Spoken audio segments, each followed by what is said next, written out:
retour sur le plateau de TV Finance pour ChronoCAC. Nous sommes en ligne avec Xavier Fenot, associé chez Interactive Training. Bonjour Xavier. Bonjour Aude. Alors hier le CAC a repris 0,49%, mais on semble stagner autour de la ligne des 5 955 points. Alors ce matin, on ouvre quand même en fort gap baissier, hein. On est à moins 1,40, moins 1,50% sur le CAC. Vous venez de le dire, les marchés et plus particulièrement aussi les indices sont quand même relativement bipolaires. C'est-à-dire que lundi matin, on avait quand même un fort gap baissier avec un flux baissier assez important, avec un CAC qui passait sous les 5009. Et mardi, mercredi, on a quasiment effacé, en tout cas la bougie impulsive qu'on a eue, pas le gap très important qu'on a eu lundi matin, mais on a effacé la bougie impulsive du lundi. Et c'est ça depuis 2 semaines. Alors, c'est lié aux tensions, bien évidemment, de ce qui se passe autour de l'épidémie du coronavirus. On a des publications d'entreprises qui s'enchaînent, certaines, en tout cas la majorité, sont quand même meilleures que prévues.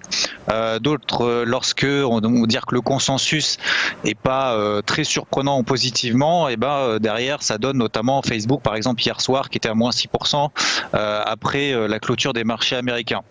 Donc, en tout cas, en ce qui nous concerne, sur Interactive Trading, on privilégie le biais baissier depuis que, techniquement, toutes les dynamiques haussières, et en particulier sur le CAC, ont été, dans un premier temps, remises en question. Sur le CAC, la zone clé qu'on observe et qu'on attendait, c'était les 5 945 points. On est légèrement repassé au-dessus hier, notamment en fin de journée, mais c'est une zone clé, tout simplement parce que ça correspond au bas du range dans lequel le CAC il évoluait depuis mi-décembre.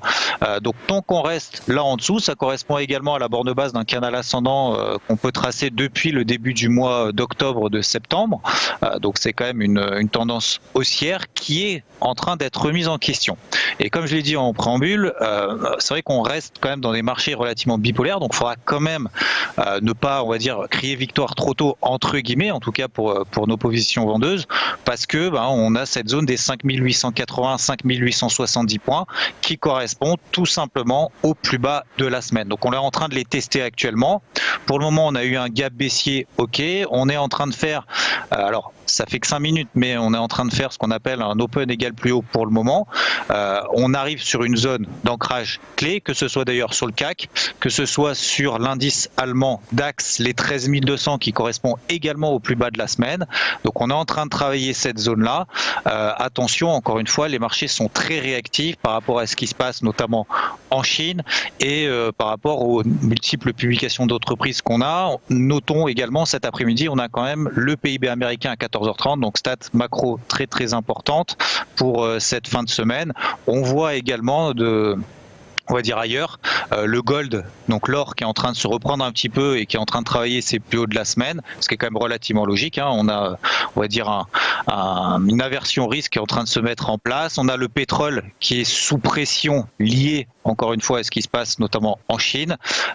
Donc on arrive là sur des zones clés à très très court terme, 5880, 5870. Si on devait passer en dessous, très probablement on aurait un nouveau flux baissier qui se mettra en place, pourquoi pas direction 5008. Mais attention quand même, on est sur des zones support très très importantes à très court terme. Merci beaucoup Xavier Fenot. Je rappelle que vous êtes associé chez Interactive Trading.